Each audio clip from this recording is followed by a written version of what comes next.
Hi! Hello! నమస్తే. ఈ particular వీడియోలో వచ్చేసి మా పాపకి ఏం జరిగింది యాక్చువల్లీ ఎందుకు అడ్మిట్ చేశాము అంటే, చాలామంది మా పాప గురించి అడుగుతున్నారనమాట. సో, అందుకని చెప్పేసి చేస్తున్నాను. సో, ఒకటి అంటుంటారు కదా! ఎప్పుడైతే గాయం ఏదైతే దెబ్బ తగిలితే అప్పుడే ఎక్కువ ఎఫెక్ట్ ఉంటది. తర్వాత మానుతదని.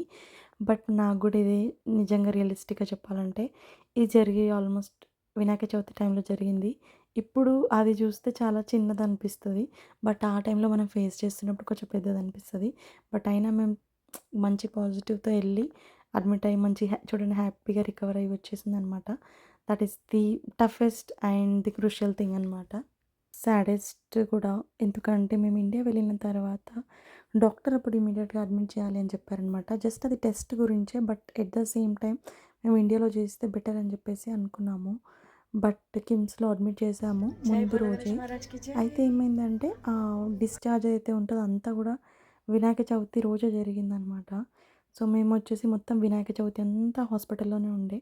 సో, వినాయక చవితి రోజు మిడ్‌నైట్ మేము ఇంటికెళ్ళాము.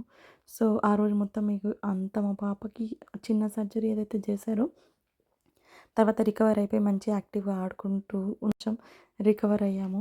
మేము గూడా హ్యాపీ అనిపిచ్చింది. అంటే ఆ ప్రాబ్లమ్ ఏదైతే ఉందో రికవర్ అయిపోయిందనమాట. సో, మనకి ఒక్కొక్కసారి టఫెస్ట్ టైమ్స్ చాలా వస్తుంటాయి.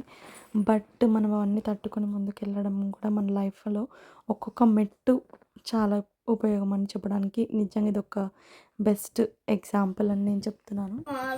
సో, టఫెస్ట్ టైమ్స్ అందరికొస్తాయి. సో, అవన్నీ గూడా స్ట్రాంగ్‌గా ఎదుర్కోండి. ఇంకా ముందుకెళ్ళండి. సో, అంటుంటారు గదా! టఫ్ టైమ్ వచ్చినప్పుడు ఎలా డీల్ చేయాలి? కొంచెం ఓపికగా డీల్ చేస్తూ ముందుకెళ్ళండి. సో, ఈ ఇష్యూ వచ్చేసి మనకి జనరల్లీ పిల్లలు ముఖ్యంగా ఇదో ఇష్యూ అంటే స్టూల్ రిలేటెడ్ ఇష్యూ.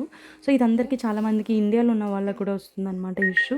సో, ఇదొచ్చేసి చాలామంది ఏం చేస్తారంటే పిల్లలు కరెక్ట్‌గా టైంకి ఏమంటారు మోషన్ వెళ్ళకపోవడం వల్ల వస్తుంటది. సో, అందుకని మీరు పేరెంట్స్ ఖచ్చితంగా టేక్ కేర్ చేయండి పిల్లల్ని. అండ్ ఇంకొకటి కూడా ఇది డాక్టర్స్ చాలా చెప్పారు. ఏంటంటే వాళ్ళు ఏదన్నా వీడియోస్ చూడడమో ఏదో ఒకటి పనిలో ఉన్నప్పుడు వాళ్ళు ఎళ్ళాల్సిన టైంలో మోషన్ ఎళ్ళకుండా ఆపుకోవడం వల్ల కూడా చాలా ప్రాబ్లమ్స్ అవుతాయి. కానీ వాళ్ళు ఖచ్చితంగా ఆ టైంకి వాళ్ళు మార్నింగ్ లేవగానే వెళ్తున్నారో లేదా అది ప్రాక్టీస్ చేయడం అనేది చాలా బెస్ట్ థింగ్ అనమాట. As a parents, as a mother or father we should do that actually as a first thing. And ముఖ్యంగా వాటర్ తాగించడం గూడా చాలా అలవాటు చేయాలి. లేకపోతే వాళ్ళు ఇక్కడ చలి ప్రదేశంలో ఉన్నప్పుడు వాటర్ తాగరు. అదొక కూడా ఒక ప్రాబ్లము. సో, అన్నీ ఇలా వన్ బై వన్ అటాక్ అయ్యి లాస్ట్‌కి ఇలా మనకి కొన్ని సిట్యుయేషన్స్ ఇలా వస్తుంటాయనమాట. సో, అప్పుడు డాక్టర్ మనకి లైక్ చిన్న surgery in the sense endoscopy అట్లాంటివి చేస్తుంటారనమాట. సో, దానివల్ల అవి మెడిసిన్స్‌తోనే క్యూర్ అవుతది. జస్ట్ వాళ్ళు చెక్ చేస్తారు యాక్చువల్లీ ఏముంది లోపల ఏమన్నా ప్రాబ్లమ్ ఉందా రిలేటెడ్ అని. సో, మా పాపకి లక్కీగా దేవుడి దయ వల్ల ఎలాంటి ప్రాబ్లమ్ లేకుండే హ్యాపీగా. ఇంకా డాక్టర్ మాకు మెడిసిన్స్ అయితే ప్రిస్క్రైబ్ చేశారు. అవి వాడితే తగ్గిపోతాయని చెప్పారు.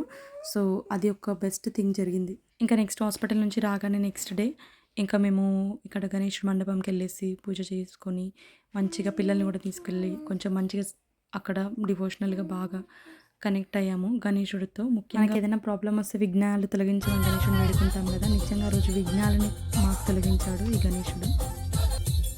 జై బోలో గణేష్ మహారాజ్‌కి. Thank you all. Thank you for watching. ఈ వీడియో నేను మెయిన్ ఇంటెన్షన్ అవేర్‌నెస్ కోసం చేశాను. ముఖ్యంగా పిల్లల్లో ఈ ప్రాబ్లమ్ ముందు నుంచి మనం పసిగట్టడం చాలా important. Thank you all. Please do subscribe and share. Thank you.